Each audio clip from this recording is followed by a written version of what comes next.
St. Petersburg Pediatrics has been in primary care pediatrics and integrated in the community for over 35 years, making them one of the most trusted in the community.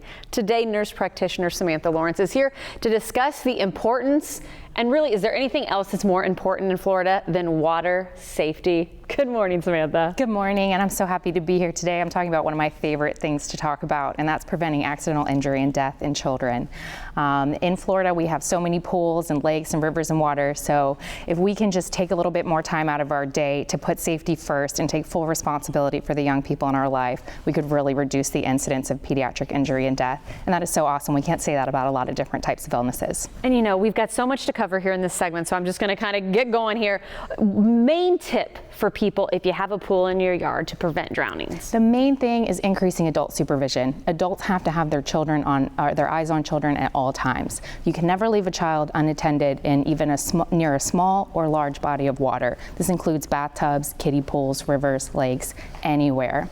The best type of supervision is touch supervision. So that means you have your finger or your hand on the child in the water. That lets them know that they have your full attention, unwavering attention.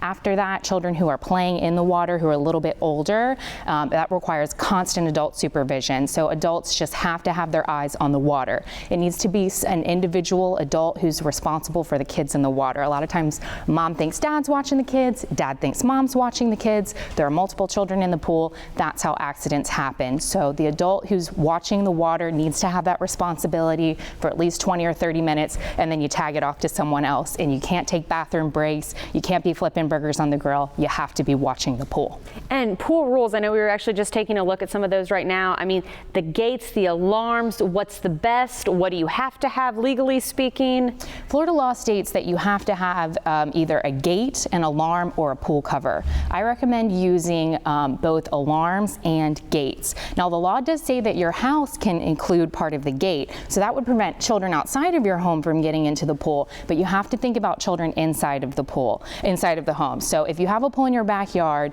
then you have to have an alarm on your back door. And they make different types of alarms. They make a water surface wave alarm that lets you know when someone has gone into the pool. There's an alarm for the gate on the pool. There's an alarm for your back door. So we should have alarms on our back doors if we have children in the home where there's a pool. Okay, definitely need to get that. We just bought a house with a pool, and as we are expecting, that gate is going to be mandatory along with getting the alarm.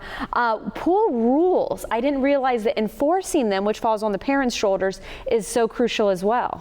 We need to enforce these rules, and we need to tell children why these are rules. No diving and why we could get hurt. No running around the pool. No pushing others under. Always swim by a lifeguard and always swim with a pool buddy. You know, of course, we're talking pool, but that's not all. We do need to address the ocean and boat safety as well, and there's plenty more guidelines that you want to point out. Absolutely. Children should be wearing life vests if they're not strong swimmers. You never want to use any kind of blow-up flotation device or arm swimmies. So children who aren't strong swimmers need to don life vests, and if you have kids who are strong swimmers in pools, they still need to have a life vest if they're in the ocean, near a lake, near a pond, or any kind of moving body of water. Because you can have your eyes on children, but if they get pulled out in a rip current and they're not wearing a life vest, they're not likely to survive that situation. If they fall off of a boat and they're wearing a life vest, that makes it much more likely that you'll be able to find them again. So is this an age thing, a weight thing, or a skilled swimmer thing when it comes to the life vests? It's more about developmental level. So all children are different.